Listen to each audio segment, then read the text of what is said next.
All right, welcome to the January 12th meeting of the Franklin Historic Zoning Commission. I'd like to call the meeting to order at this time. Our first opportunity here is citizen comment. This is open for citizens to be heard on any issue or concern. If you'd like to speak on a specific item on the agenda, please wait until the citizen comment period for that item. They're over here on this round table. Come up to the microphone, state your name and address, and try to limit your comment to 2 minutes. So if you want to fill out a card, I think staff will get it to me, please. Are there any citizens who want to speak to the commission at this time? Okay, seeing none, we'll move on to the agenda items. First item, minutes from last month. I would entertain a motion to approve the December 8th, 2025 minutes. Move for approval. Okay, Michael? Second. Brian, thank you. Any discussion on those? Okay, hearing none, let's take a vote. All those in favor of approval of the December 8th, 2025 meeting minutes, please say aye. Aye. All opposed? Okay, the ayes have it. Minutes are approved. Those are right there. Okay, next up is item number 2, consideration of 2026 Commission Chair and Vice Chair. Staff will provide an explanation of the nomination process as a reminder in the voting process. So we'll go to, is it Elizabeth? Thank you. Hi. So once the nomination is passed over back to the current chair, each of you will have an opportunity, if you so please, to nominate anybody on the commission. And then after the nominations have closed, there will be an opportunity to vote upon each nomination for both chair, and then we'll move on and do the same procedure for vice chair. We'll take nominations and then a vote for each person nominated. So I will pass it over to the chair. Okay, thank you very much. All right, I'll now open the floor for nominations for chair, please. I'd like to nominate Tyler that he continue in the post that he's been in for the Second. past year. Okay, thank you. Any other nominations for chair? No chance. Okay, hearing none, let's take a vote. All those in favor of Tyler LaMarinelle, it's weird to say your own name, as chair, please say aye. Aye. All opposed? Okay, the ayes have it. Now let's do the same process for vice chair. I will take nominations for vice chair, please. I would nominate Brian to continue as vice chair. Okay, Second. very good. Mary Michael, thank you. Any other nominations for vice chair? Okay, hearing none, let's vote. All those in favor of Brian Laster being our vice chair for the year, please say aye. Aye. All opposed? Okay, the ayes have it. We have a chair and vice chair. Congratulations. Thank you. All right, let's go straight to staff announcements here. Staff, Emily. Thank you, Mr. Chair. We would like to welcome our new commissioner, Miss Angela Calhoun, to the Historic Zoning Commission, and we're grateful for her willingness to serve on the commission, and we look forward to the perspective and care she'll bring. Thank you. Thank you. Welcome. Glad to have you. All right, let's move to our applications for this evening's meeting, please. Item number 3 is consideration of signage, convenience signs at 108 4th Avenue South. Michael Evans is the applicant. Is there somebody here? If you want to come up and stand by, Elizabeth has our staff presentation first. Thank you. The property located at 108 4th Avenue South features a rear parking lot accessible by alleyway. This rear parking lot is one of 3 separate but adjacent parking lots that are behind the buildings along Main Street between 4th and 5th Avenue South Block. The request is for new convenient signage in the rear parking lot. The sign is proposed to be 18 inches by 24 inches or 3 square feet in size. The sign is proposed to be mounted to the fence near the entrance of the parking lot at a height of 72 inches from grade. The guidelines recommend the following for convenient signage: to be a maximum size of 4.5 square feet per side, a maximum height of 4 feet. Where not visible from the right-of-way, convenient signs used for parking spaces may be up to 1.5 square feet and up to 6.5 feet tall. While the proposed sign height and size do not meet the guidelines, state law has recently passed that regulate commercial signage for parking lots. The proposed signs meet the new state law. The signage will be minimally visible from off-site and is appropriate. One existing parking spot convenience sign is proposed to be refaced and is appropriate. Staff recommends approval of the convenient signage with conditions. Thank you. All right, Mr. Evans, anything you'd like to add? Congratulations to both of you. Yeah, thank Hope you. you all had a good holiday season. This is, an application to get us current with state law. I think the signs are less obnoxious than they were, so that's a positive. They actually, state law changed in July of last year, and it allowed us to update the design of the signs. Previously, they were, the requirement was a white background, red lettering, 6 inches tall. So it was pretty in your face. This is an opportunity to update that. It no longer has those design requirements as part of the state law. So I was able to make them sort of Franklin appropriate. So it's got a, as you'll see, I suppose, there we go. I don't know, somewhere in here. Dark background, white lettering. I've tried to reduce the amount of colors as required. So there you go. Okay, perfect. Thank you. If you'll grab a seat, we may call you up for questions. Sure. Are there any citizens who want to comment on this particular item? Okay, I see none, so let's go to the commission for a motion, please. Move for approval with staff conditions. Okay. Second. Okay, thanks, Holly. Okay, is there any discussion?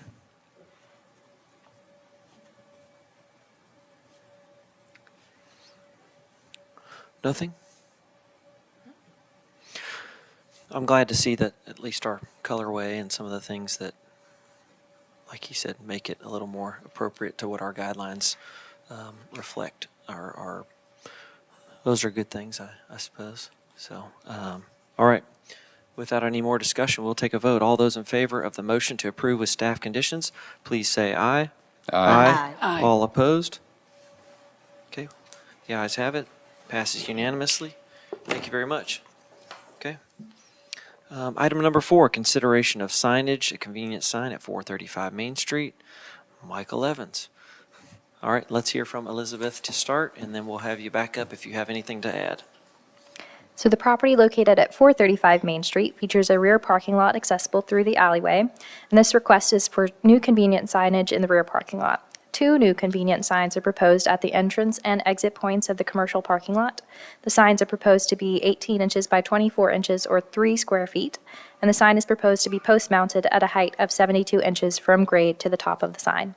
The guidelines recommend the following for convenient signs: to be a maximum size of 4.5 square feet per side, maximum height of 4 feet. Where not visible from the right-of-way, convenient signs used for parking spaces may be up to 1.5 square feet and up to 6.5 feet tall. While the proposed sign height and size do not meet the guidelines, state laws were recently passed that regulate commercial signage for parking lots. The proposed signs meet the new state laws. Staff recommends approval of the convenient signage with conditions. Thank you. All right, thank you. Anything you want to add, Mr. Evans? That we didn't hear before? Okay, thank you. Any citizens who want to speak on this particular application? Okay, I see none. I'll take a motion on this application from the commission. Move for approval with staff conditions. Thank you, Michael. I'll second. Okay, Brian, thank you. Any discussion? I just have one quick question. It said that they were going to be placed at the entrance and exit. With the arrows shown on the map, it looks like they're both at the exit. Am I looking at that correctly? So the image that is provided, the aerial image, it has been restriped, so there's no longer an entry point with an arrow nearest to the building. So Okay. it's all just striped parking. Okay, thank you. Fair enough. Mr. Chair, are they going to be on a post? Is that I right? think that's the case. They are on a post. Do we Mr. know Evans? what the post is going to look like? It is a 2-inch square post, solid metal. We'll paint it black to make sure it doesn't rust or look gnarly over time. Yeah. There you go. Most of our posts downtown have a finial on the top. Is that possible? Sure, I'll put it in the notes. Then, does that need to be what? Yeah, I don't, I mean, we can codify it with a motion, certainly. Okay, Um, okay. yeah. With an amendment, yeah, if you'd like to make an amendment. Okay, that the post be reviewed by staff and that it have a small, simple finial on the top.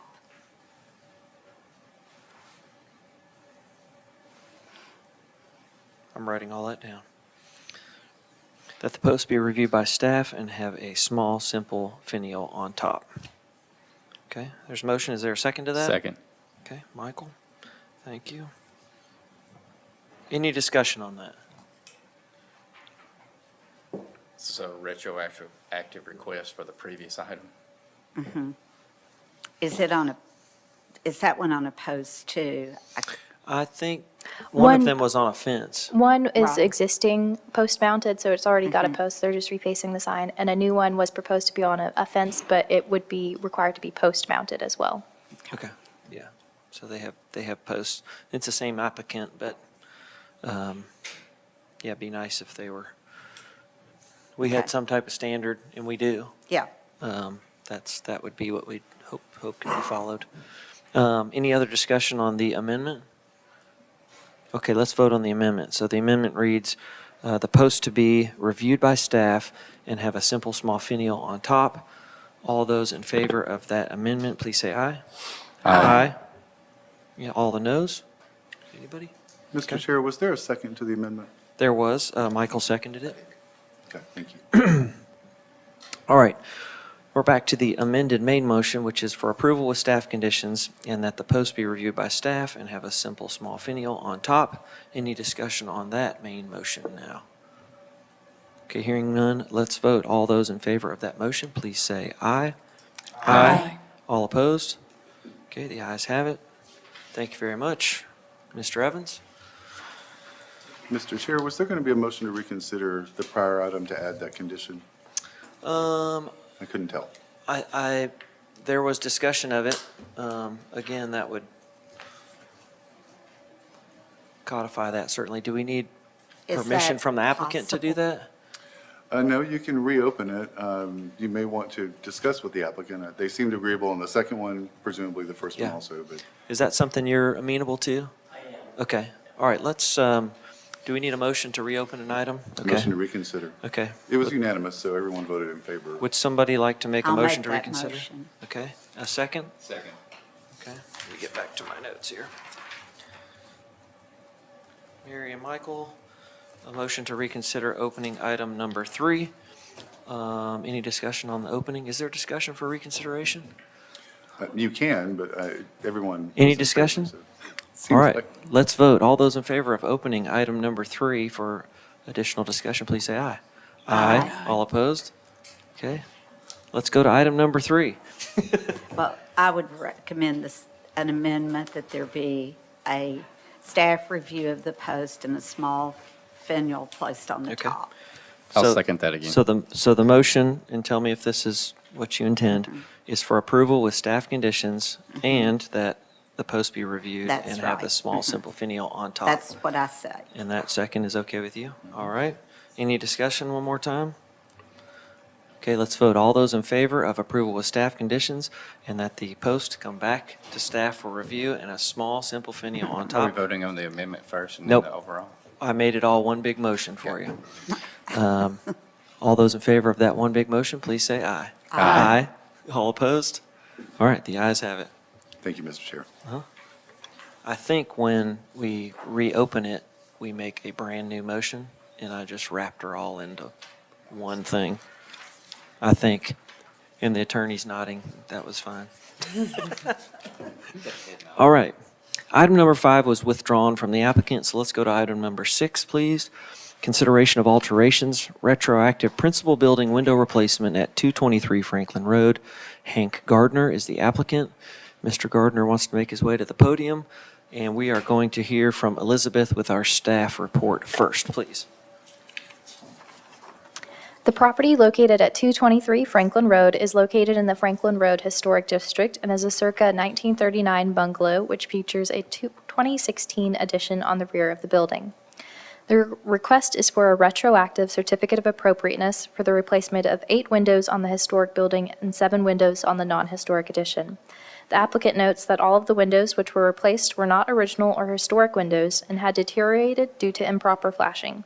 One image has been provided of damage to a window surround. The windows on the front of the building were double hung. The replacement windows are double hung windows that feature the same window pattern and profile as what was previously existing. The window's material is a wood window clad in a composite material. The guidelines recommend the following for windows on historic buildings: to design new or replacement windows to match the historic materials found on the building. And the guidelines recommend the following for windows on an addition to a historic building: to design windows to match historic materials found on the building, but composite materials that have the appearance of wood are appropriate for windows, stops, jambs, and trim. The replacement windows on the 2016 addition are appropriate. However, the replacement window material for the windows located on the historic building are not appropriate, as other remaining windows on the historic building appear to be wood windows.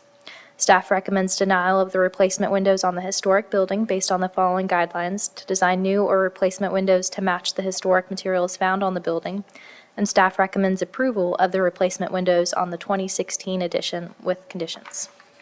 Thank you. All right, thank you. Mr. Gardner. Good evening. Good evening. How are y'all? Good. Anything you'd like to add, sir? The actual property was built in 1929. We're the third owners of the property.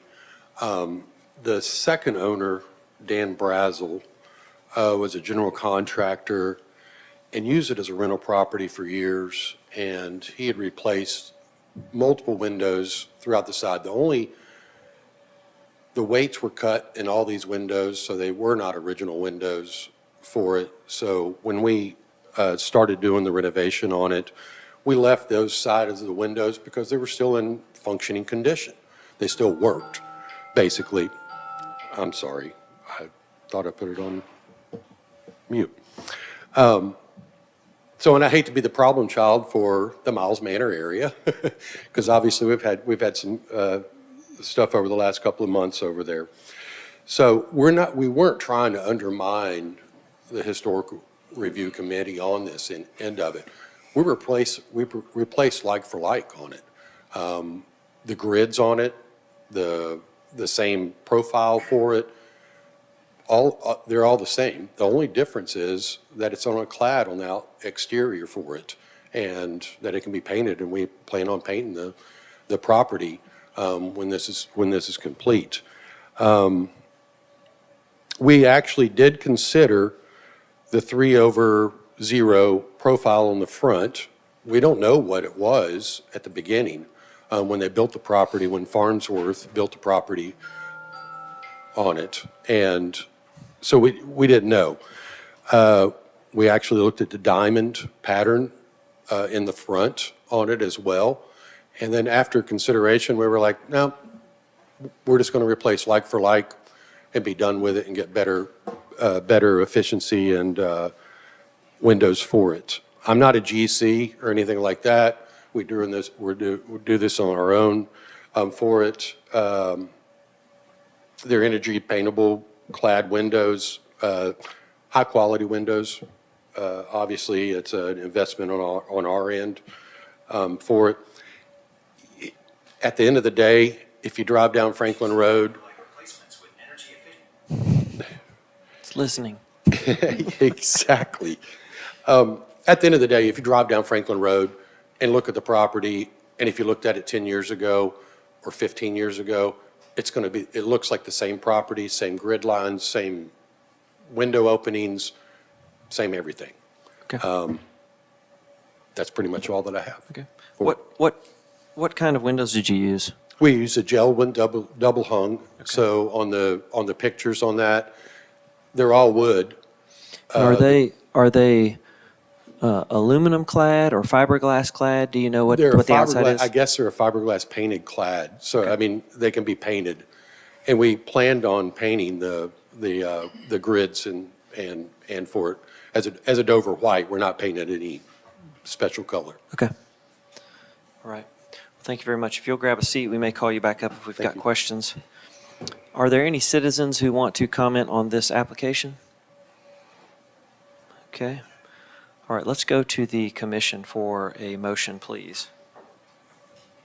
We can do, staff has broken this into kind of the addition part of the house and the historic structure. So if you want to tackle one or the other first, I'm happy to hear a motion on half.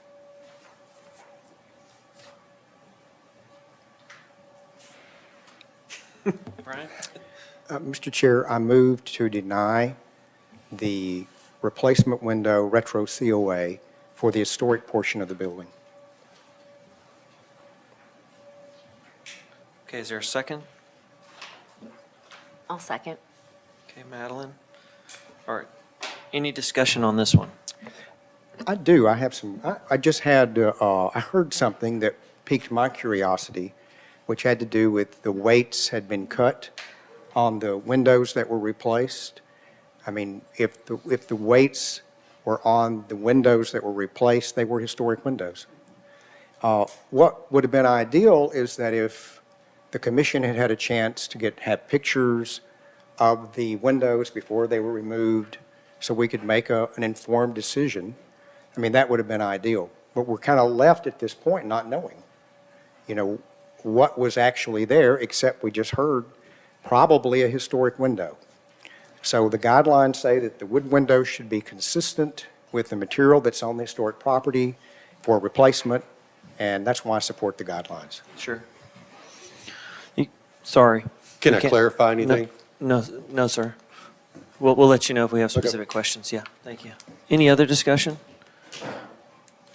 Yeah, Brian, to that point, I heard that too, but I wasn't sure if it was, he was saying they had been cut prior to this version going in, the windows we're considering, or if it were, they had been cut and there were just weights in the wall. I wasn't totally clear on that. We can certainly ask him if you'd like to know Yeah, I more. would like Okay. to ask that question. Yeah.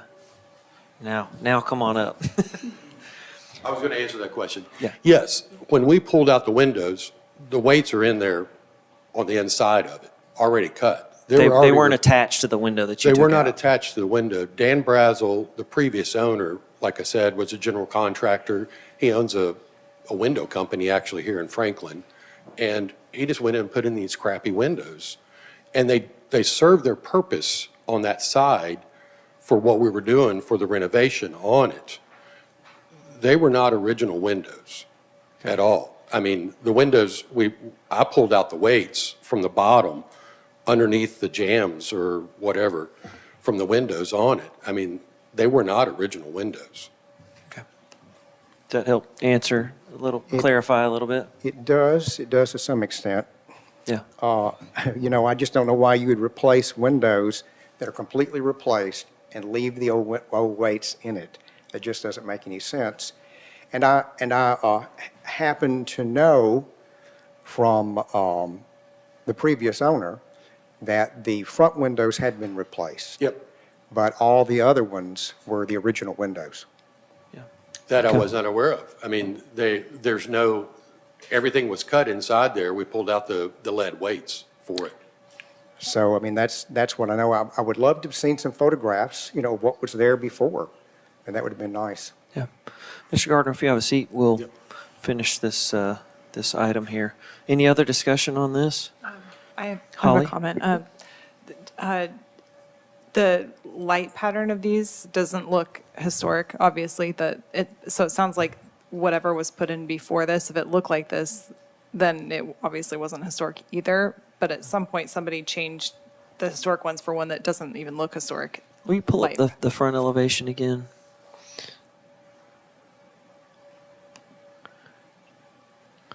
So they 2/2? Just a 2/2. Yeah, That's that's, like a modern, it's like modern farmhouse type style. yeah, okay. More than likely been a divided light. Yeah, window. like it probably would have been similar to the sides where it's got 6/6. Yeah, most likely. Okay. Any other discussion there? Brian, do you have anything else? No. Okay. All right, we have a motion on the floor for denial of a COA for the historic portion of the building, the window replacement. Let's take a vote. All those in favor of the denial, please say aye. Aye. Aye. All opposed? Okay. So that motion to deny passes there. Let's take a motion for the addition portion of the building, please. I would move for approval with staff comments. Okay. I second. Holly, thank you.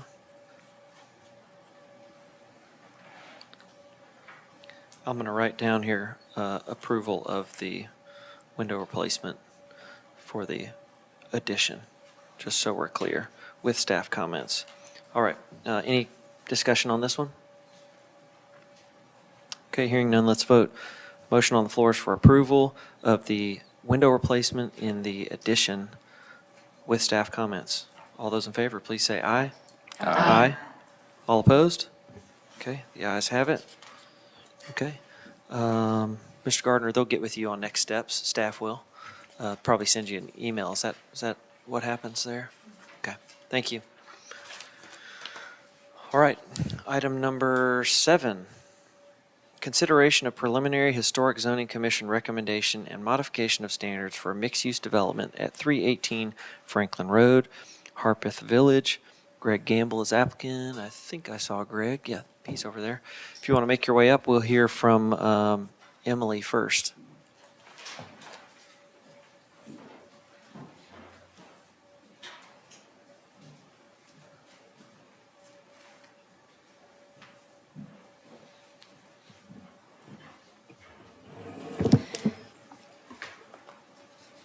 Thank you, Mr. Chair.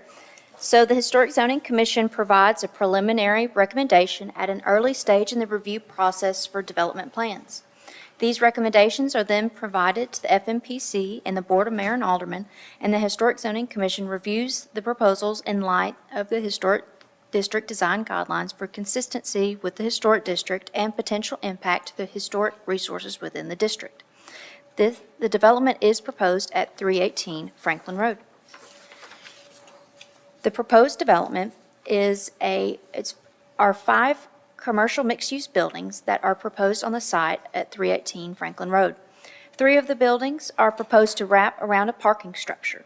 Development located behind the hill on the site is supported by Envision Franklin and could include single-family residential, duplexes, townhouses, multiplexes, small-scale multifamily, and accessory dwellings.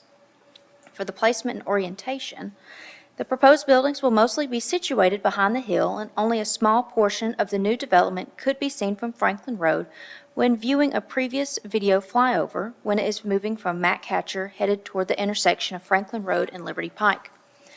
However, an updated flyover was not included within the application to determine if the proposed buildings could be seen from the right-of-way.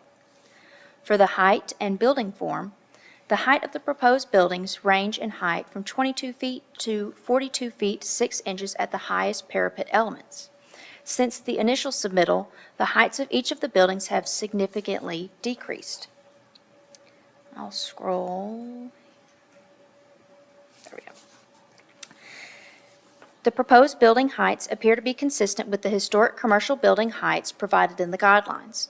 Portions of buildings 2, 3, and 4 utilized a recessed floor that helps with the massing of the building.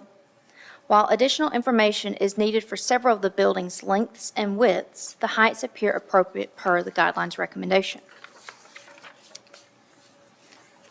The varying roof forms on the building reflect the DRC comments, as this helps with each building to reflect historic commercial buildings on Main Street, but also transitions the form to the adjacent residential forms seen in the Franklin Road Historic District. For the architectural features, The proposed architecture has evolved and now appears to relate to some of the features of the historic factory at Franklin site and the residential buildings along Franklin Road. For the site alterations, let's see, get an aerial.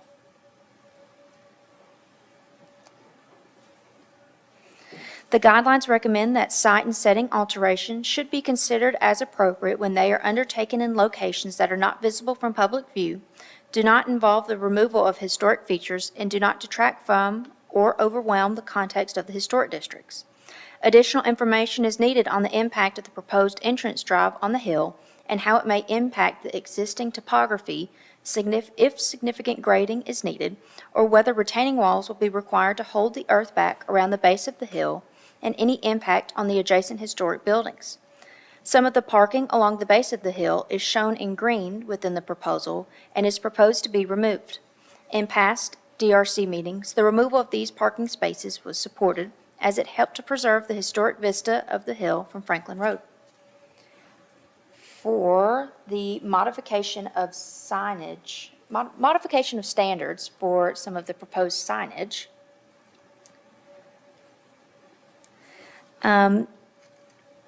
several are proposed to be utilized within the development. If they are approved by the Board of Mayor and Aldermen, the modification of standard changes the zoning standard to be the proposed language and opens the door to allow the commission to consider certain signage not in their guidelines. But all signage that doesn't meet the guidelines would still require a COA issued by the Historic Zoning Commission. Approval of modifications of standards doesn't guarantee the approval of a COA. For the sign proportion and shape, the request is to have the sign shape, such as a small hanging projecting sign, be irregularly shaped could be supported by the guidelines. The second request is for a canopy sign, and the request is to have one canopy sign per tenant. It isn't clear how many canopy signs this modification of standard could create per building, which currently allows one per building. This request would not align with the other signs within the historic preservation overlay. For the third request, it is a vertical blade sign. The modification of standards is requesting to increase the number of vertical blade signs to a maximum of one per commercial mixed-use building where residential is on the upper floor over commercial, and to allow it if other hanging signage is present. It is unknown how many of these signs are proposed or where they will be located. Not enough information is known to be able to support this request. Additionally, per a cursory current planning review, the roadway that is in front of Building 1, which is the northernmost building, is required to be parallel to the building. If the road has to stay at the proposed location, then a modification of standard must be requested. Therefore, it is recommended that the Historic Zoning Commission make a preliminary recommendation for approval of the proposal to the Franklin Municipal Planning Commission and the Board of Mayor and Aldermen for the elements of the proposal related to the Historic District Design Guidelines, provided that there is minimal impact to the topography, the hillside, and the view shed from Franklin Road.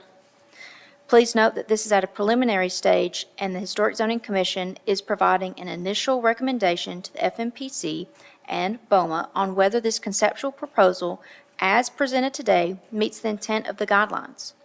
If the development plan is approved by the Board of Mayor and Aldermen, then the Historic Zoning Commission will further review the proposal for consideration of a certificate of appropriateness prior to site plan approval. Thank you. All right, thank you. All right, which team member's coming? Introduce yourself, please. Hey, my name is Drake Reeder. I'm a landscape architect and urban designer at Gamble Design Collaborative. I have with the design team Meredith, who's the architect, who's been helping us knock out some of these awesome architecture elevations. We're here on behalf of Franklin 240, who's the owner of the property. I wanted to give a little bit of background because there's some people that are newer to the project, and I want to make sure that we hit on some of these items. It's been a long journey since, summer of last year, so I want to make sure we can hit some of those. Can you go to the second page? Awesome. So this property sits within the factory district for Envision Franklin. And then if you're not familiar, it's a newer design district that staff and the aldermen have brought forth as a way to kind of invigorate this section of Franklin. The focus is on high-quality architecture, walkability, pedestrian-friendly oriented planning, and high-quality architectures, plazas, outdoor spaces, all those things that we've kind of seen the factory, as it's gotten some more of its legs, start to develop.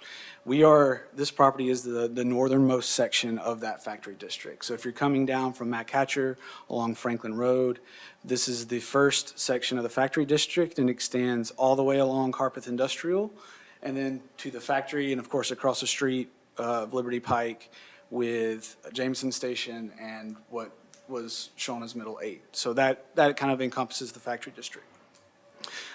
So we are tasked with falling within the lines of this factory district, but also taking into account surrounding buildings, the location where we're at, and preserving the history of the site.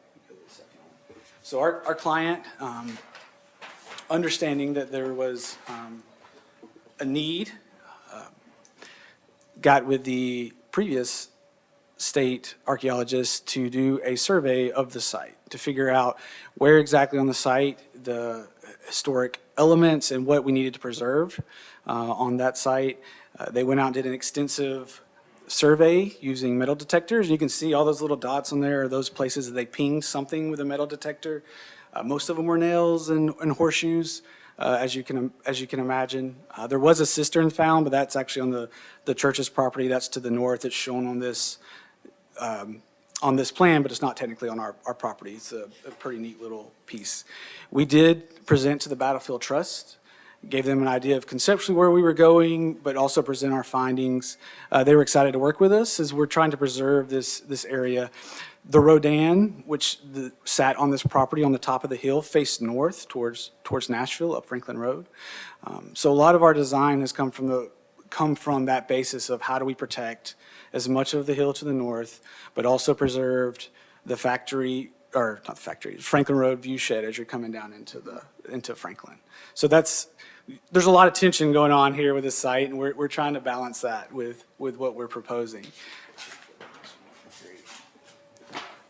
I just wanted to run through a couple of the kind of process where we're at and where we know we have to go. So with this preliminary recommendation, we understand this is massing scale, early conceptual. This allows Bowman to vote on a lot of things, including modification of standards, including scale, massing, architecture, to even bring to you refined elevations that fully detail out what these buildings are going to look like, and to bring to you things such as a signage package where we show each location. We want the ability to bring you that. Right now, the current zoning ordinance doesn't allow that, and we'll get into that in a little bit with the modification of standards. So this preliminary recommendation will allow us to move on to BOMA to get a vote at PC and BOMA. And then if we're to be approved, we would come back and submit a COA at site plan with detailed architecture, elevations, and signage package for our MOS request, if they were to be approved. There's been a few plan changes since April of last year. We've appreciated the input from this commission. There's been multiple on-site meetings. We've had special called DRCs. We've been to 3 HCCs, I believe. This is our third one. And so if you hear nothing else from this slide, I hope you hear that we've been listening, and we've been trying to continue to refine this architecture and this site based on feedback from this commission and from staff. This is just a little bit of a synopsis of what has changed since last year. We've realigned the road based on engineering, City of Franklin reviewing engineering. That's that road to the south that connects into Harpeth Industrial. We've broken up the buildings. We've reduced the size of the buildings. We've reduced the height. The new building at the intersection of interior to the site, we've reduced that height. We've stepped down that massing as you get towards those residential homes there on Morningside Drive. We've pushed from the beginning, the idea is that the parking should be pushed in the back up against the train tracks. That's kind of our eastern border there, and it kind of falls off as it goes down there. So we want this space when you walk into it to feel inviting, to feel comfortable, to be a space where people want to hang out. There's going to be a preserved park there where the Rodan was historically, and we're contemplating different ideas of how to best delineate that with signage. There's going to be trails. How do we kind of engage people? We're right across from Harlingsdale. How can this be another piece along the Franklin's open space trail? So some items in our site breakdown. Emily mentioned before, in the green, we had originally proposed parallel parking coming off that entry sign, or entry of Franklin Road there. Based on feedback from the commission and from DRC, we pulled that back. We are intending to discuss with staff in the engineering department to make that right-of-way as narrow as possible, to make it feel as much like a residential pedestrian street as we can coming into that and feeding that. So we are looking into that. We want to do that. We want to reduce the amount of impact. We have had engineers look at this and reviewed it in detail. And based on their review, we do not need a wall as we're coming along the hill there to the south. We feel like we can grade that back and cause as little disturbance as possible, tying back into grade there. We do need walls shown here in blue. Those were intentionally placed so that they're in the back of the property. They're not visible from Franklin Road or from Harpeth Industrial. And so if you go to the next slide, you can kind of see a little bit better about how those walls are. They're actually pushing the site down, not lifting the site up. That helps with the view shed. You can see a section cut all the way across the hill from Franklin Road on your left to the parking in the wall on your right. So that pushes it down, hides the buildings even more. We originally submitted an Envision Franklin amendment that created a special consideration on this site. And one of the things that was important to the Planning Commission was that that we preserve that Franklin view shed, that Franklin Road view shed. So we did an extensive study of how to push these buildings down and make them not visible from the street and hide them behind the hill. Because the hill is the main focus. That's the historical significance. That's what people are used to seeing as they're driving into Franklin. And that's been the basis of our design and how to preserve that as well. If you go to the next slide. In terms of massing and scale, you can see here, we've delineated the buildings a little bit better, 1, 2, 3, 4, 5. Those are 3 buildings that are wrapping around that parking deck. They're not connected in any way. We've pulled those apart. We've broken up the scale. And later on in the packet, you'll see some of the analysis we have of other developments in terms of footprints, which is different than the elevations. But you can see from 523, some of the changes in height we've made and the reductions that we've made. We've added some additional height. We've done some reviewing of Main Street downtown, the factory buildings existing on site, which are later on in the packet, and the height at Morningside, those buildings on Morningside. We feel like we have a pretty good understanding of the heights that surround us and how we fit within that and how we are trying to meet the design guidelines in that process.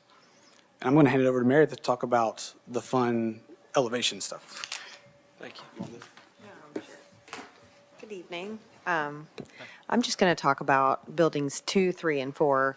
So those are the ones that, you asked us to kind of take a second look at or third look at in our designs. So based on our comments, what we've done here is varied the parapet design. So you can see we have a gable end, we have more of a flat parapet, and we have varying architectural brick detailing and things like that throughout this. We have stepped down part of the facade. This is building 2. As you can see, there's like a 2-story massing, and we've stepped back the 3rd story 6 feet. So that really gives a lot larger scale difference as we're moving along the elevation. I think that was the big thing that we heard last time. So by recessing that, I think that makes it feel more successful going from 3-story of the balconies on this elevation as well. And that was another comment because I think it was reading really horizontally. So we kept a balcony on the corner because we feel like it's a really great feature there, but the remainder will be, the balconies are created by that 6-foot setback, so they'll still have some balconies, but it does create that two-story elevation. And if you go to the next one, we'll go to Building 3. So this is the longer elevation. We've actually pulled the entire center down on this one to that two-story elevation and created a lot of balconies there. We also have differences in our fenestration. You can see that the storefront on the first level varies as well, and the canopy styles and the canopies, because we're trying to create that interesting streetscape on our retail there. And I think that was a big comment last time as well. So you can see window pattern variations, storefront pattern variations, and things like that as we move along this center facade. And then Building 4, if you go to the next slide. This one varies from Building 2. That was another comment we heard. So this has its own feel for Building 4. It does step down in massing in the center. Again, it's pulled back 6 feet at that third level, and some varying canopies and windows as well on this one. Go to the next one, please. Thank you. So this, you can see all three buildings together, and then you can kind of see that undulation of the height and the step backs as we move along the street. And then we have some perspectives. This is the main corner perspective, but you can really see how bringing down that scale helps a lot at this level. And then if you go to the next one, there's more of a straight-on view, more of a perspective. Go to the next one. And then we were asked also to do a closer up, perspective, just showing what it might be like to be on the streetscape. And then you can really feel that scale difference, and then also the removal of those balconies and how successful that is, in my opinion, on the new elevations. And that's the center facade elevation. And again, you see that step back in the center. And then the last one.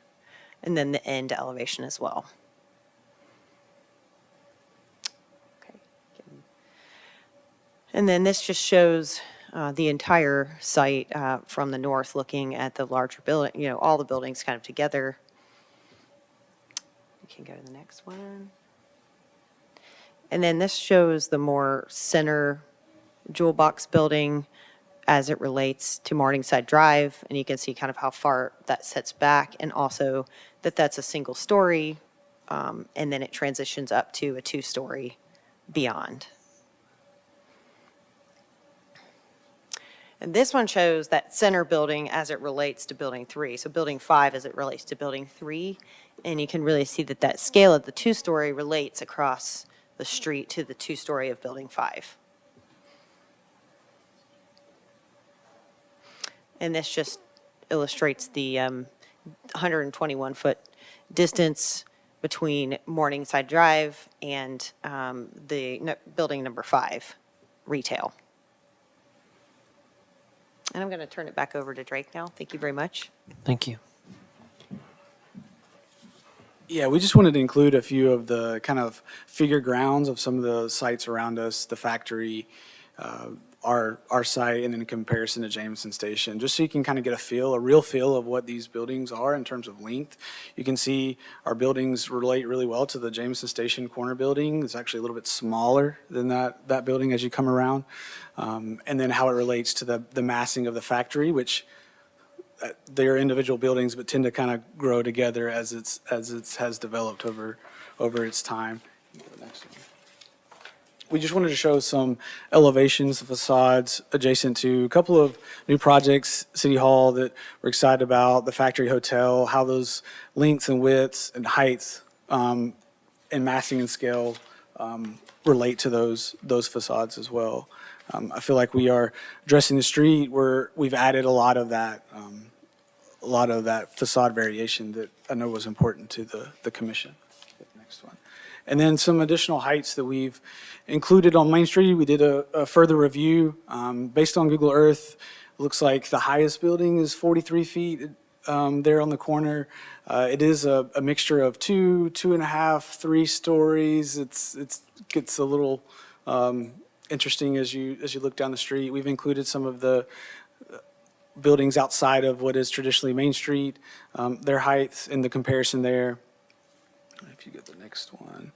And then we were asked about how the heights relate to some of the buildings of the factory. So we've included a few more of those building heights there in the existing buildings as well as the hotel. Go to the next one. And then Jameson Station 43, I think our highest now is 42.6? 42.6. So in terms of height, also, if you can imagine Jameson Station, which is 43 basically along that whole horizontal, that is our highest point, including our parapet. Signage modification and standards. I just wanted to hit these a little bit to talk through them. Our intent is to bring back a signage package. We think that this type of development, the intentionality that we want to promote here would require a signage packet for you to review signage individually.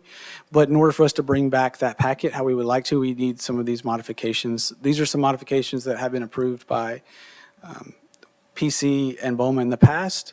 But understand that just because they're approved at that situation doesn't mean that you as a Historic Zoning Commission are guaranteed to necessarily approve those signs. We see a lot, this first one, we see a lot with branding that a lot of people that move into our community, that open businesses, want their branding, their sign that fits that branding a little bit more. We're a little structured with how the zoning ordinance is written that doesn't allow for regular signs, proportion, and shape. So that's what this request is asking for, is to give us a little flexibility in how those signs relate to the brands of the individual retail buildings that would come in and call this space home. We feel like it's appropriate. These are all, as we said, behind the hill, not viewable from Franklin Road or from Harpeth Industrial. So they're interior to the site and help just create that kind of streetscape and activated streetscape that we would love to promote here. We did pull back the illumination. We heard loud and clear that that would not be supported in any form or fashion. So we left it in here to show that we had originally asked for that. We are removing that from a request. The canopy signs, this just allows us some flexibility with some of the remaining canopies that we have of how to address signage that may or may not be on those pieces. And so right now, they're limited one per building, but because this is an activated streetscape with multiple retail on the floor, we just like the flexibility that if there's more than one tenant and there is the ability to, that we could present that as a potential option. Vertical blade sign, we added this modification.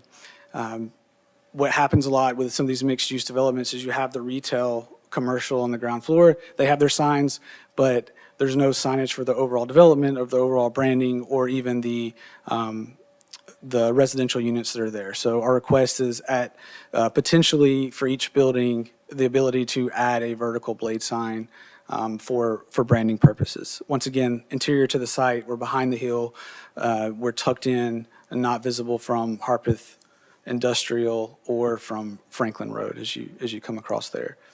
In the staff report, there was another modification talking about the road having to be parallel. It is our intention to ask for that modification, that road is not parallel. We think it creates an activated streetscape.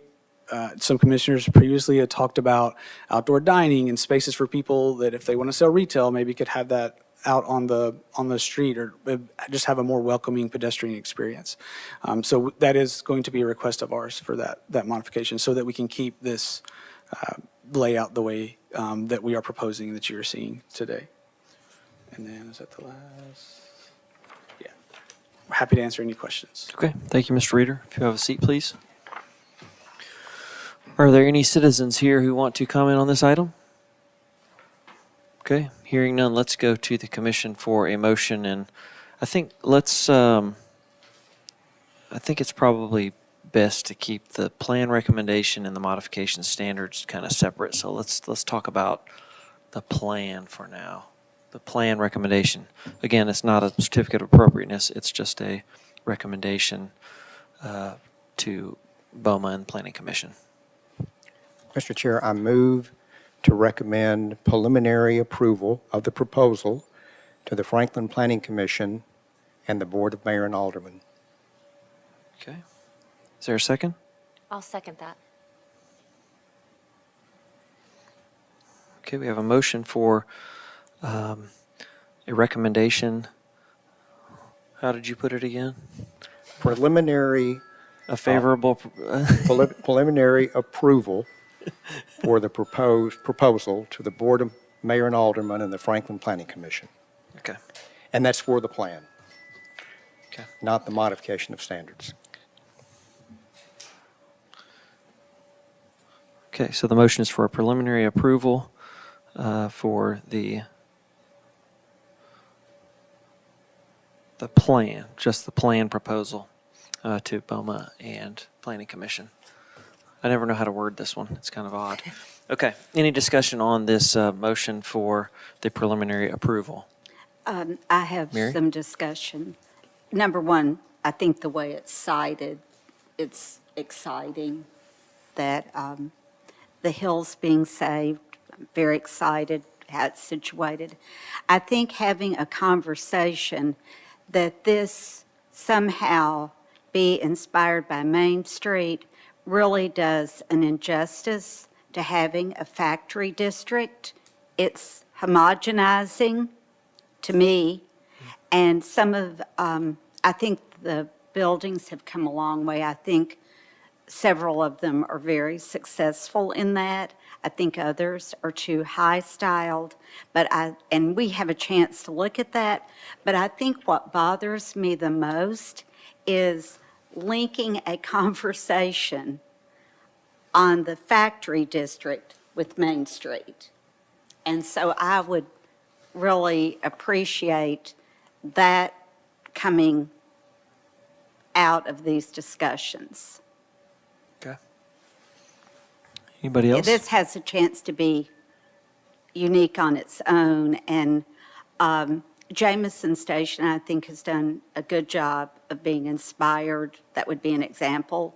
The new hotel that we worked on has a very, I think, successful.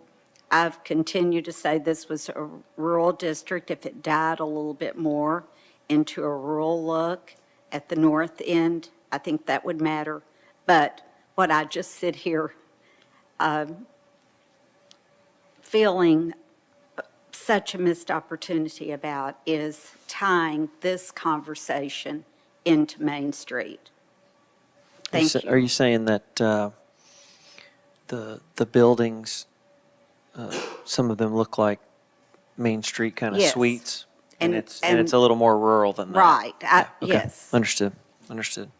Anybody else? It's not really a discussion, but I did want to commend the applicants. I mean, the historic analysis they did of this property, I've never seen one done so thoroughly. And that's to be commended. All right. We have a motion for preliminary approval to BOMA and Planning Commission on the plan only, not the modification of standards. Let's take a vote. All those in favor of that preliminary approval, please say aye. Aye. All opposed? Okay, the ayes have it. Okay, let's take a motion for the modification of standards now, please.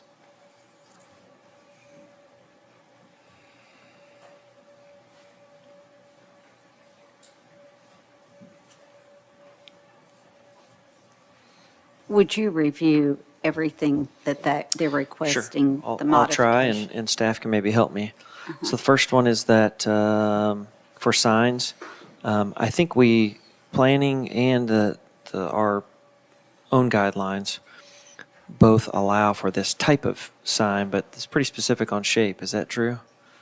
It is. This would just allow it to be differencing in shape, and we would recommend it's still aligning with the guidelines for color, size, number of signs, and placement, but it be limited to a small hanging projecting sign, kind of like what it is up at the screen.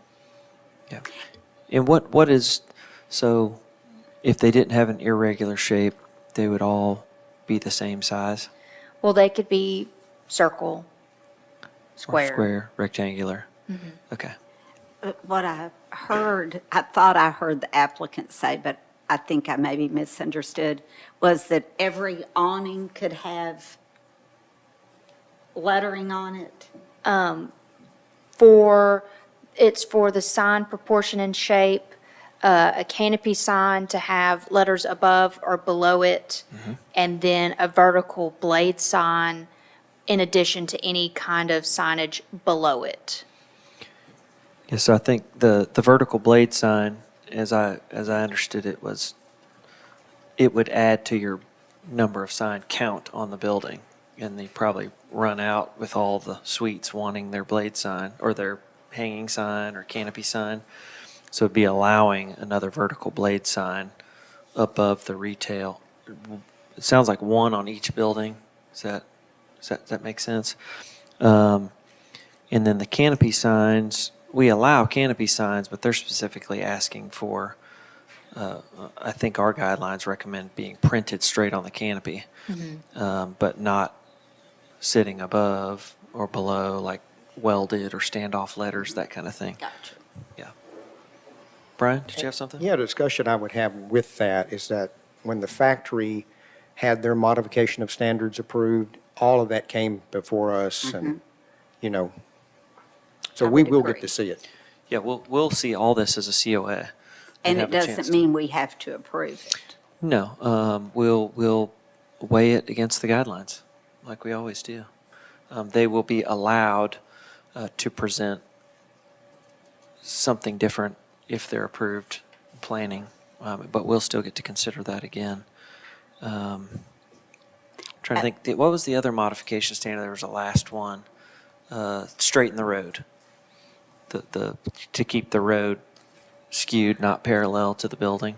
It was per a cursory planning, current planning review, the roadway that's in front of this building 2 that's on the screen, that if you can kind of see where my mouse is, the roadway that is in front of it is required to be parallel to the building, and the road has to stay at the proposed location, then a modification of standard must be requested. Yeah. So sounds like the applicant is seeking for it to stay as it is, and Right. And Mr. Chair, under what I was talking about earlier, to me, that would enhance it having another vibe of more of a factory district. Sure. So that particular request to me would enhance the massing of the site. Sure. And we'll get to see it again as well. I'm not sure we ever got a motion on this in particular here for the modification of standards. Would somebody like to make a motion on that?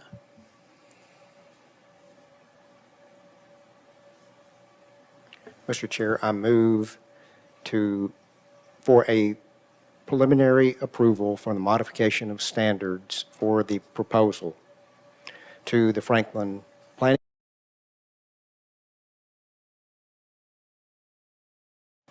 Okay, thank you, Madeline, Brian. All right, so there's a motion for preliminary approval for the modification of standards as shown and sent to BOMA and Planning Commission. We've had a little discussion. Is there any more on this motion specifically? But just to ask council, just because they can bring a modified proposal doesn't mean we have to approve it. Is that correct? Mr. Squires? I'm sorry, Cynthia. Sorry, I was reading. Okay, if we approve modifications of standards on, particularly on the signage, and they bring it and the Historic Zoning Commission determines they don't think it's appropriate, then we do not have to approve it. That's my understanding. Did you say the Historic Zoning Commission determines it's not appropriate? It's, On the sign. Yeah, she's saying if we give a favorable recommendation today, does not mean we have to approve it for a COA later. Oh, no, certainly not. This is preliminary. Okay, Thank you. It's still got other stages to go through, and then we'll come back to you again at the end. Absolutely. Does that help? Okay. Anything else? So I was reading the report that they provided. That's okay. You're all right. All right. I'm not hearing any more discussion, so let's take a vote. The motion is for a preliminary approval for the modification of standards to be sent to BOMA and the Planning Commission. All those in favor of that motion, please say aye. Aye. All opposed? Okay, the ayes have it. I think that completes item number 7. Is that correct? All right. Thank you very much. All right, let's go to item number 8. Consideration of a preliminary historic zoning commission recommendation to amend the Hillside Hillcrest overlay, HHO, at 354 Franklin Road. Mr. Gamble, he came up for this one. If you'll go ahead and get ready, we'll hear from Emily to start, please.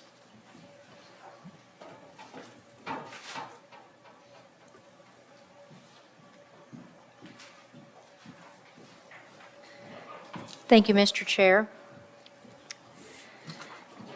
The Historic Zoning Commission provides a preliminary recommendation at an early stage in the review process for rezoning applications that amend the Hillside Hillcrest overlay, or HHO, on, adjacent to, or across the street from lands or sites that are listed on the National Register of Historic Places or are eligible for designation on the NRHP by the Tennessee Historical Commission or the Franklin Historic Zoning Commission. These recommendations are then provided to the FMPC and BOMA. The HZC reviews the proposals in light of the guidelines for consistency with the historic district and potential impact to historic resources within the district. The development is proposed at 354 Franklin Road. The property located at 354 Franklin Road is approximately 200 acres that is adjacent to Harlansdale Farm, Wyatt Hall, Creekside, and Roper's Knob. All of these properties are listed on the National Register for Historic Places and are in the Historic Preservation Overlay. The project site consists mostly of undeveloped agricultural fields and forested areas in areas closest to Roper's Knob. Roper's Knob and the adjacent Chutes Knob played significant roles during the Civil War due to the topography of the land. An applicant requested Envision Franklin Plan Amendment was recently approved by the Franklin Municipal Planning Commission to adjust the conservation design concept boundaries around Chutes Knob and Roper's Knob. And there is an attached diagram within the HP. See the attached diagram for the amendments within the Historic Preservation Overlay. It's now proposed to amend the existing HHO line, which is an overlay zoning district boundary on the property, to reflect the recently amended conservation design concept boundaries in Envision Franklin. The HHO overlay is intended to protect the city's hillsides and hill crests, including their natural and topographic character and identity, environmental sensitivities, aesthetic qualities, and viewshed. The HHO boundaries are determined by a combination of GIS data, including elevation contours of the hillsides and hill crests, steep slopes, and a viewshed analysis from major thoroughfares. It is proposed to amend the HHO line that is in the general area behind White Hall. The amendment would allow for a 7.05 acre portion of the proposed development to follow an existing tree line instead of the in-place HHO line. Areas in this portion of the property have areas that are 14 to 20% and greater than 20% of slope. The area would no longer be in the conservation area, but it would instead be a developable area where structures could be located. The guidelines recommend that site and setting alterations should be considered as appropriate when they are undertaken in locations that are not visible from public view, do not involve the removal of historic features, and do not detract from or overwhelm the context of the historic districts. Additionally, the Franklin Road Historic District should provide for an uncongested gateway into downtown Franklin that emphasizes the historic character of the community. The zoning district is currently estate residential, which allows 2-acre lots with single-family homes up to 2.5 stories in height. A viewshed study has been included in the submittal showing that this building height would not be visible from Franklin Road. Any future development under the current zoning should align with this viewshed study, and any future rezoning request that would change the permitted maximum building heights, scale, massing, or setbacks of buildings should be carefully considered regarding potential visibility from Franklin Road and nearby historic resources, including Roper's Knob, Whitehall, Creekside, etc. It is recommended that the Historic Zoning Commission make a preliminary recommendation for approval to the Franklin Municipal Planning Commission and the Board of Mayor and Aldermen, provided that any future development does not increase the visibility from Franklin Road and nearby historic resources, including Roper's Knob, Whitehall, Creekside, etc., and that any future rezoning request would change the permitted maximum building heights, scale, massing, or setbacks does not increase the visibility from those resources beyond what is shown in the viewshed study associated with this HHO rezoning request. If the HHO rezoning is approved by the Board of Mayor and Aldermen, the Historic Zoning Commission will further review the future development proposal for these characteristics at a later date. Thank you. All right, thank you. Mr. Gamble. Yes, hi, my name is Greg Gamble, and I'm representing the applicant. Drake Reeder is actually going to give a brief presentation here in just a minute, but this is actually a rezoning request, or considered a rezoning request by the City of Franklin's process. We are not asking to rezone the property for, like, change the single-family base zone or like that, but in moving or relocating the HHO line, it requires a rezoning effort. Whenever there is a hillside overlay in the historic district, it's required to come to the Historic Zoning Commission, and then to the Planning Commission, and then to BOMA. We have met with city staff on property, I believe 4 times over the last couple of years, talking about where the line should be located. We would flag the line. This location, where we're proposing it tonight, was recently adopted by the Planning Commission in Envision Franklin, changing the policy under the property from conservation to rural residential, if I remember correctly. But we've added additional areas of conservation on the plan as well. So while we're moving the line around, we're changing the location of the conservation area. But I believe that this is the only HHO that is in a historic district. And we want to make sure that we get this right. So we've spent a lot of time meeting with aldermen, planning commissioners, city staff, really trying to understand what the original intents were behind the preservation of HHO. And Drake's going to walk you through how the area we're asking for really never met that criteria. So I'll hand it over to Drake. Hello again, Drake Reeder with Gamble Design Collaborative. To Greg's point, I was looking back at our files today. We personally been involved for 4 years in this project. It has been a very collaborative effort with city staff, on-site analysis. When you look at the HHO in the zoning ordinance and how it's established, there's really 3 criteria that are what they are judged against of why it's established. The main priority, of course, is to protect our hillsides in Franklin. And those view sheds from major thoroughfares. But the first criteria is elevation contours of hillsides and hillcrests. What you'll see a lot with hillsides is the slopes start to pick up. Those are slippage soils, not good for construction. And so those are preserved within that HHO. And those are one of the criteria that they look at when trying to establish the HHO. Number 2 is steep slopes, which kind of go hand in hand with the contours. When you look at a hill, you really start to see a hill when the slope starts to pick up 14% and greater, 20% greater, long stretches of 25% greater. So that's another piece that staff looks at when establishing the HHO. And the third is view shed analysis from major thoroughfares. The whole point is to protect the hilltop. And so they want people, when they're driving around, to not see buildings on top of the hilltop. So those are kind of 3 criteria. 4 years ago, we started kind of really diving into analysis of the property. We started looking at how does this HHO line location stack up against these 3 criteria. It's a unique site. It's an interesting site. The HHO established around 2009. It's a GIS line, so by nature is kind of a based on an overhead aerial view, and so staff's not able to go to every HHO in the city of Franklin and do an on-site in-depth analysis. So we took that upon ourselves to do that and to bring it before staff and Planning Commission of Boma. We were told that because it's within the conservation, we need to rezone it or change the land use policy and envision Franklin first.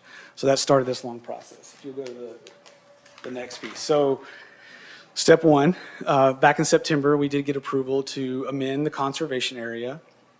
This is the land use policy that Envision Franklin has adopted.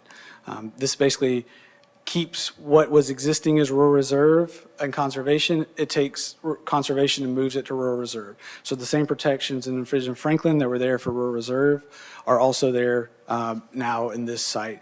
The other thing that we established when talking to Planning Commission and the vote was, and hearing from neighbors, was being sensitive to our neighbors to the south along Ash Drive. You can see on the left there how the HHO line kind of tucks back towards the back of those properties down in the bottom left corner. And so one of those areas that we wanted to add back, because there's an existing tree line, and you'll see that's a smaller red circle on the right. There's an existing tree line and an old stone wall that's currently there that runs along kind of just inside the tree line. It runs, and I'll show you a picture a little later on, but it runs from our site all the way up to the water tower that's kind of up the hill there. If you go to the next one.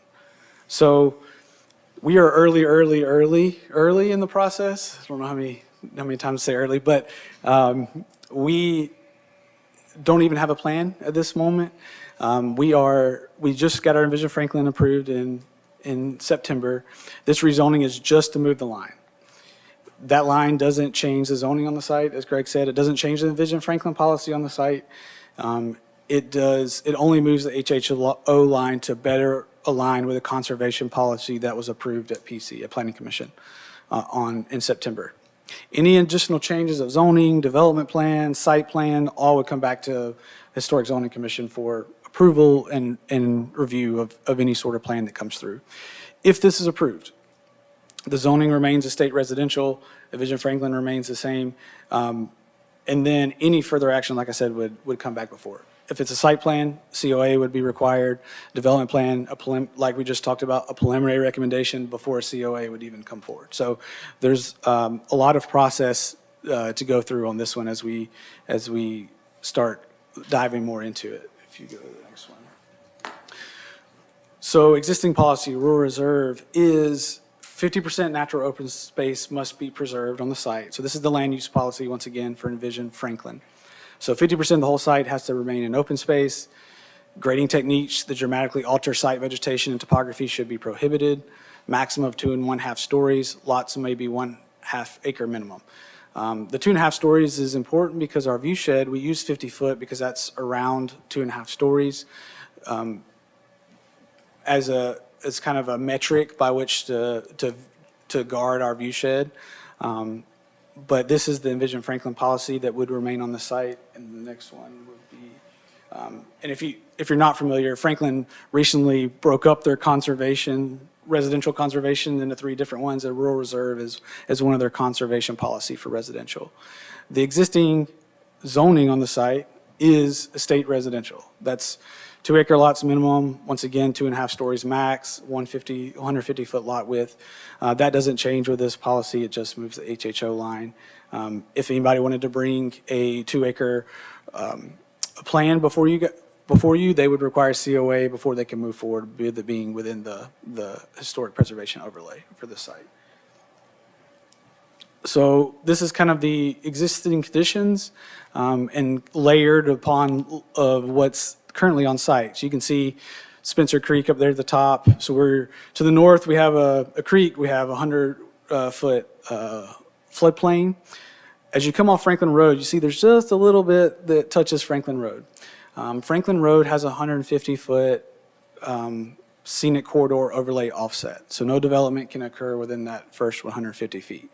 that so happens to push it almost to the train tracks, which is probably the thing you see most about this site as you drive by and you kind of catch a peek up, is that the site kind of gradually goes up, the train tracks are elevated, and then it dips back down behind those train tracks. CSX also has an easement on the site. So there's a lot of limitations as you start moving into what can and can't be built on the site just based on scenic corridor overlay, CSX railroad, floodplain, floodway, HHO, and steep slopes. So the orange right now that you see on your screen is the current existing HHO line. The yellow is the 500-foot HHO buffer that is applied to that. And you'll see in the bottom left corner there the 1.54 acres of tree canopy that we put into conservation, and that was approved in September to remain as conservation. And so we start looking at these elements separately and start thinking through the criteria by which the HHO is established. That is, we're going to kind of walk by piece by piece. You can go to the next one. So the purple is the proposed HHO line. The black dashed is what the previous HHO was. You see the 7.05 acres that would be moved from within the HHO to outside of the HHO. That currently is a football field. There is a house that sits on there. There's a barn that the HHO cuts right through the middle of. There are, it's currently used for agriculture. We have a photo of it later on. It has been previously disturbed, so much so that it is completely leveled. There's a berm there that people could go out and watch football fields. There's a baseball field in the top corner.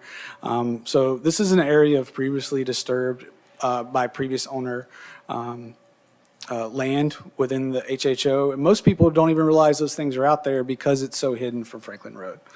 And which is, I think, an important thing to keep in mind. There are football poles that are out there that you can't see from Franklin Road. So, and the barn that's in the back that we'll see in a fly-through video.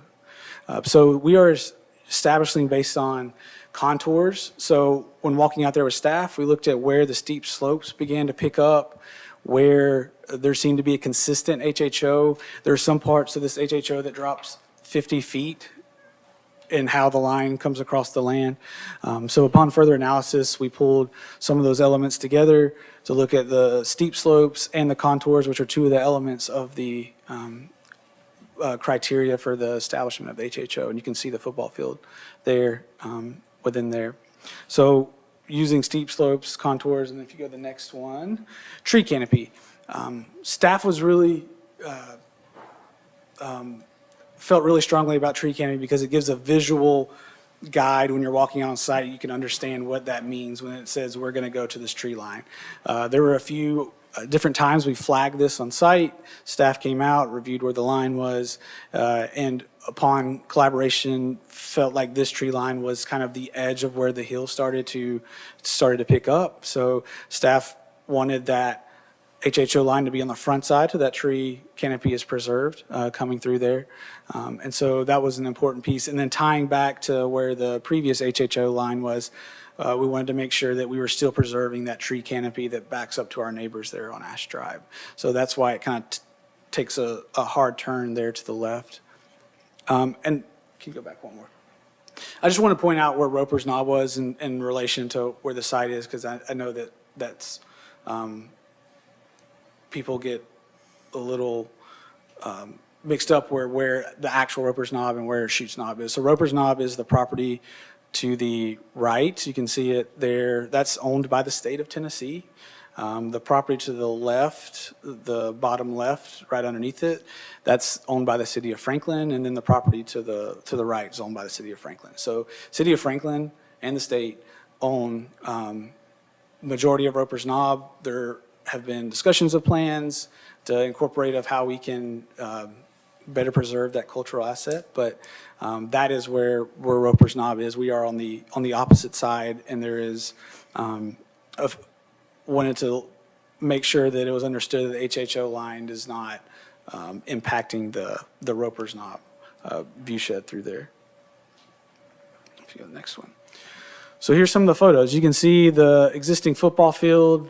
the barn there in the back with the green roof, that is the barn that the HHO line currently cuts to the middle. And then right to the north of that, you see the baseball field. The tree line where the red line is shown, that's the tree line that when we were out there with staff, felt like it was important to preserve and was the kind of the base of the hill. And so this is the area, this is the 7 acres that we are requesting to pull out of the HHO and pull into rural reserve and estate residential.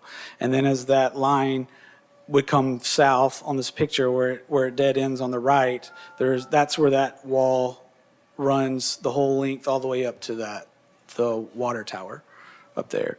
And on the bottom, you've seen the view shed analysis. We wanted it to study not only like being out there on site, but from Franklin Road, what can you see when you're driving, when you're standing.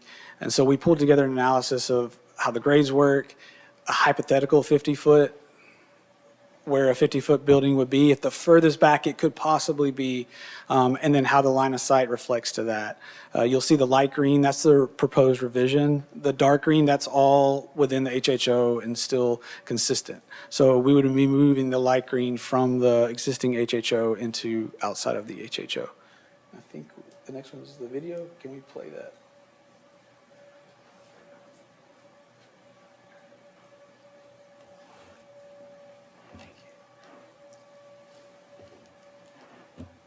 So this is coming from Mac Hatcher as you're driving. There's the site right there. The little piece of the site that touches Franklin Road. And you see the elevated train tracks.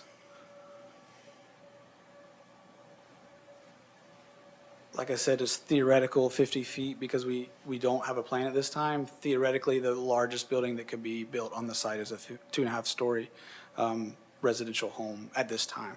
Anything else would require review, and even that would require review by the Historic Zoning Commission.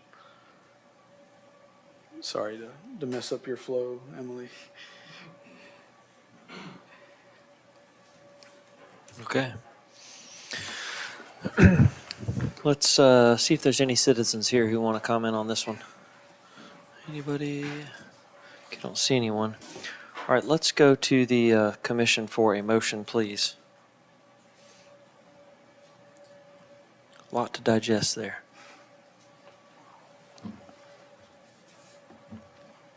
Make a motion for a preliminary approval or recommendation to the Franklin Municipal Planning Commission and the Board of Mayor and Aldermen.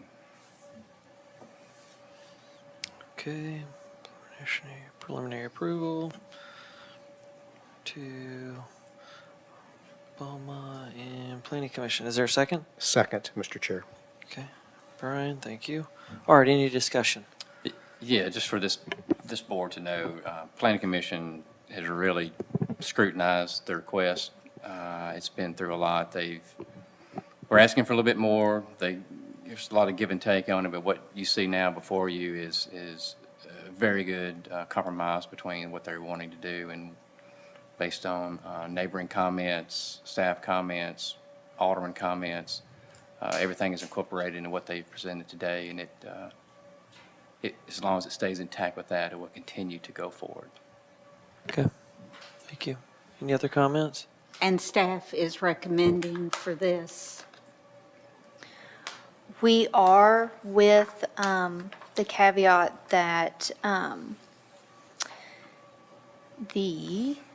that any future rezoning request would change the permitted maximum building height, scale, massing, or setbacks, and it does not increase the visibility from those resources beyond what is shown in the view shed study associated with the HHO rezoning request.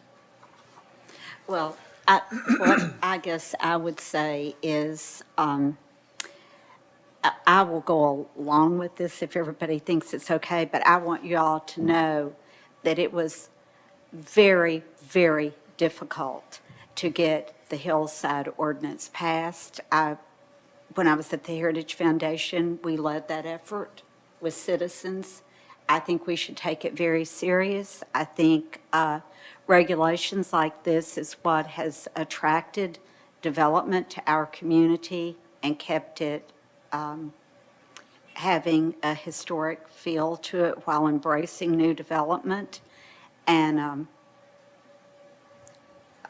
I will, a little bit scared, be for this if everybody's looked at it, because I'm sure you can't get a perfect line everywhere.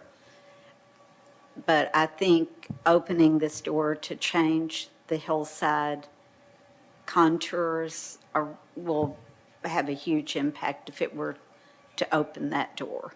And one of the things about a couple of the lines, how they were drawn prior to this request, they didn't, sections of them did not make sense and match up with the contours. So this request is really fixing it so it makes more sense, so when you look at it, you understand why they are where they are. Right. And what makes sense to me is that, naturally, tree lines define properties, Right. paddocks, pastures, and that tree line defined a line somewhere. And John B. McEwen, who was the mayor of Franklin during the Civil War, owned this property. And he would often survey his own land. And in the deed descriptions, he mentions these rock walls. So, that's important to me to make sure that that rock wall is preserved. And I assume that's going to be the case in this. I'm sure we'll have more discussions about it. And I was wondering, just curious, how many acres are in conservation?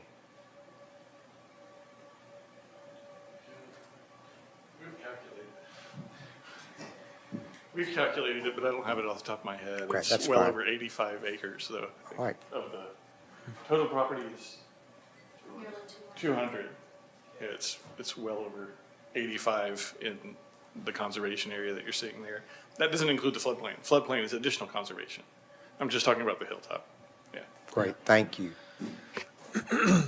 Any other discussion? The other thing, I would say Franklin's Charge has bought more land next to Roper's Knob, and the plan is to get that park open, so it's exciting. Sure. I share, a similar sentiment on I see this image and I go, this had to be a ton of work to get what's existing. And, at first glance, it looks like we're losing, we're going to lose some parkland or some conserved land and create buildable area for somebody. But I also understand that the lines are drawn somewhat arbitrarily, and this, now that it's being looked at a higher resolution, the line's getting better, if that makes sense. Is that how you'd describe it, Michael, Yes. from the Planning Commission? That's exactly what's going on. So, I think the original drawing, like I said at first, I was like, there's no way I would go, yeah, let's just give some of that back,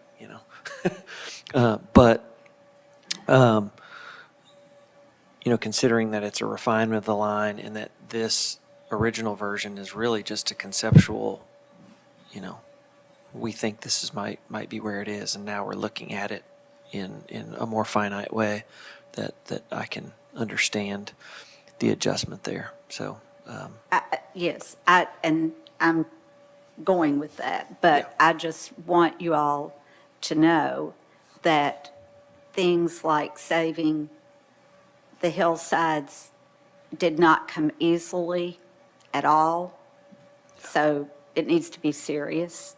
yeah, I think so. Anything else, anyone? Before we vote, it's a motion for a preliminary approval with staff comments to BOMA and the Planning Commission. Let's vote. All those in favor, please say aye. Aye. All opposed? Okay, the ayes have it. That motion for the preliminary approval passes. Thank you, Mr. Gamble. Okay. Get to my next sheet here.